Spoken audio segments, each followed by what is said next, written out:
Ayan. Bibidyo ko lang. Tingnan mo. Bibidyo ko. Wow, ang ganda. Di ba lumalaki yan? Opo, lumalaki. Yan ba yung monkey eating eagle? Hindi naman.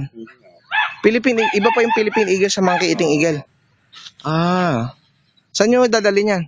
Ito po, ilalagay na po sa kulungan niya. Ah, ganun po. O sige po. Salamat ng marami po. Opo. Okay po. Ay, uy. Ay. Cute! Ngayon, ang cute eh. Ayaw mo naman. Gusto ko siya hawakan. O, di, punta natin yung sa Ha? petting zoo. Pwede ko? Oh.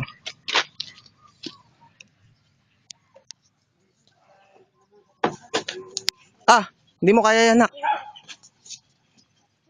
Dito pwede. Pwede yan, sige.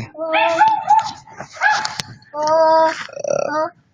Nasaan na kaya si Ginger? Well! Uy, yun, bigla lumabas si Ginger. Kaya, chok chok.